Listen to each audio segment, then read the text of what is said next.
Welcome back, my munchkins. You have followed the Yellow Brick Road to the Care Bear Review. But the question is it a good movie or a bad movie? Dude, seriously, I just can't believe you made me just do that. You are an ass. Seriously, I'm never following your instructions ever again. That was just a horrible intro. I'm never being Glinda again, I'm telling you right now. I apologize for that. Alright, the storyline. Oh my god, the storyline was just it was a fantastic storyline. Seriously, the prequel to an amazing story. This, my friends, is the story of Oz, the Great and Powerful, and how he became the Wizard of Oz. Am I right? I've always wanted to know this story. I've always wanted to see and know the storyline of this. It was absolutely fantastic. They had a lot of inspiration to draw from, especially with Judy Garland and the Wizard of Oz, which they did bring into it, which I loved immensely. There are little cues that if you paid attention and listened, you'd recognize it. Like as you go through it, you end up realizing, oh yeah, I can't believe they put that in the film. Or the subtlety in the beginning, when it starts off in black and white, and the screen is cubed. Because in Wizard of Oz, they did that. They were it wasn't small, but it was black and white, and then which I completely geeked over. I love that homage.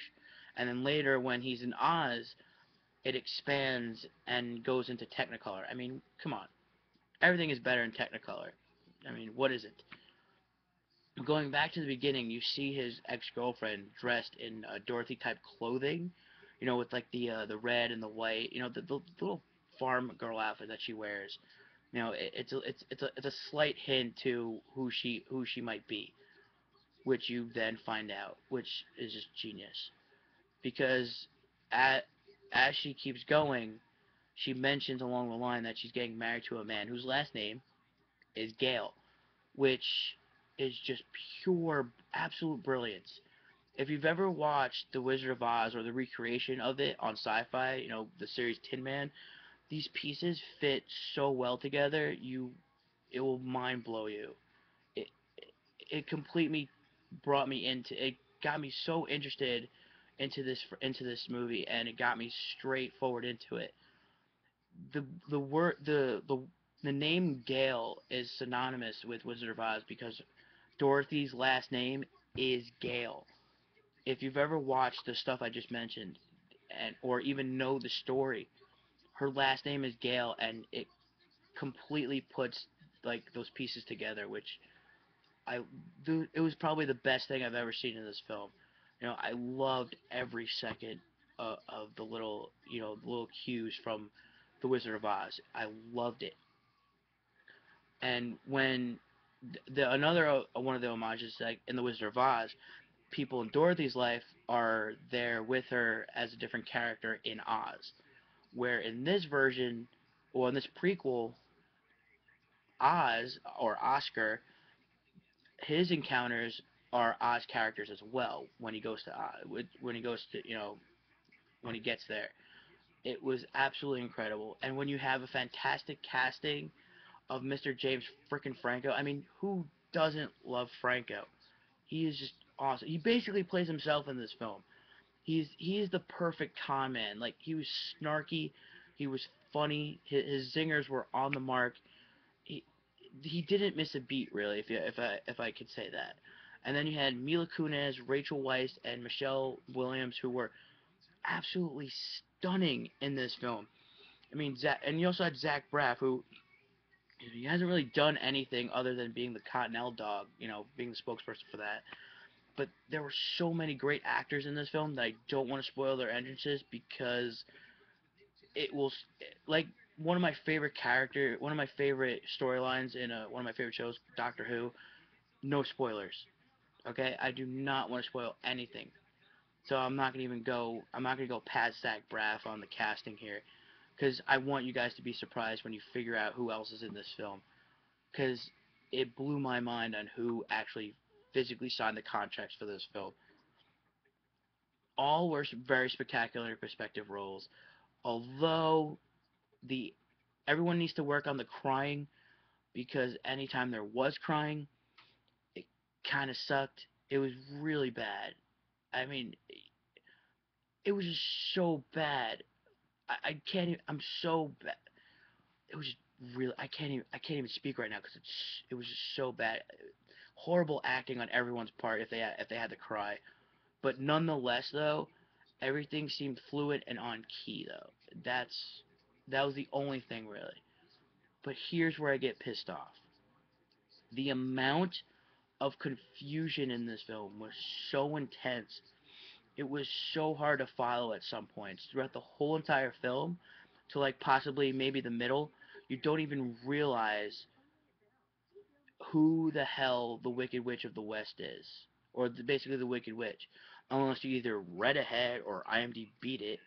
You would never know until it's physically revealed in the film. But let's keep going, shall we? Because that's not all. It just wasn't the confusion.